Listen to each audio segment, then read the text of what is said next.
الرحمن الرحیم۔ محترم سامعین، السلام علیکم ورحمۃ اللہ وبرکاتہ۔ اس وقت ہمارے سامنے ایک مسئلہ درپیش ہے کہ عید کب ہونی ہے۔ رمضان کے آخر دنوں میں ہمارے سامنے اور عوام کے درمیان میں یہ چیمے گوئیاں اور یہ باتیں شروع ہو جاتی ہیں کہ بھائی عید کب ہے، اور بعض حضرات تو اپنے فیصلے دینے لگتے ہیں کہ بھائی عید پرسوں ہے، کل ہے۔ کیوں؟ اس لیے کہ پچھلا چاند 30 کا ہوا ہے، یا اس لیے کہ سعودی میں چاند نظر آ گیا ہے۔ تو یہ جان لینا چاہیے کہ ہمارے یہاں عید کے لیے پچھلے چاند کی یعنی 30 تاریخ کا ہوا ہے یا 29 کا، اس کی، یا پھر سعودی میں چاند ہوا ہے یا نہیں ہوا ہے، اس کی کوئی ضرورت نہیں ہے۔ ہمارے سامنے ہمارے یہاں عید کے لیے صرف ہمارے یہاں چاند کا اعتبار ہے کہ ہمارے یہاں چاند ہوا ہے یا نہیں ہے۔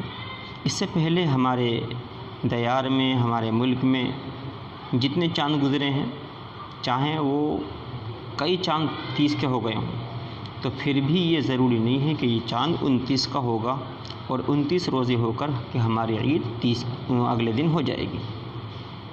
کیوں؟ اس لیے کہ ایسا ہو سکتا ہے کہ یہ چاند بھی 30 کا ہو۔ اسی طرح سے سعودی میں چاند نظر آ گیا ہے یا نہیں آیا ہے، تو اگر آ گیا ہے تو اگلے دن یہاں پر عید ہونی ہے۔ سعودی میں چاند نظر آ گیا ہے تو اگلے دن چاند نظر آنا ہے، اور اس کے بعد یہاں پر عید 29 کی پکی ہے۔ اس طرح کہنے اور اس طرح کی خبریں اڑانا بھی مناسب نہیں ہے، کیونکہ ہماری عید ہمارے یہاں کے چاند کے حساب سے ہوتی ہے۔ ہماری عید ہمارے یہاں کے چاند کے حساب سے ہوتی ہے، نہ کہ سعودی کے اعتبار سے۔ ایسا ہو سکتا ہے کہ سعودی اور یہاں پر 2 دن کا فرق ہو جاتا ہو، سعودی میں اور ہندوستان کے علاقوں میں 2 دن کا فرق بھی ہو جاتا ہے، اور ایسا بھی ہوتا ہے کہ 1 دن کا فرق بھی نہیں ہوتا ہے۔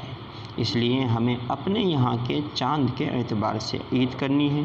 نبی صلی اللہ علیہ وسلم کی حدیث ہے کہ آقا صلی اللہ علیہ وسلم نے فرمایا، صوموا لرؤیتہ وافطروا لرؤیتہ، کہ چاند دیکھ کر روزہ رکھو اور چاند دیکھ کر افطار کرو، یعنی عید الفطر مناؤ۔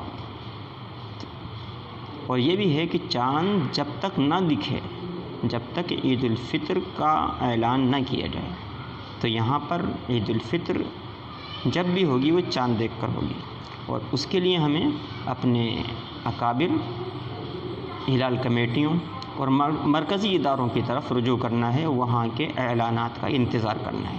پہلے سے ہمیں کوئی اعلان کرنا، پہلے سے کوئی فیصلہ کر لینا، یہ اسلامی عقل مندی کے، سمجھداری کے خلاف ہے۔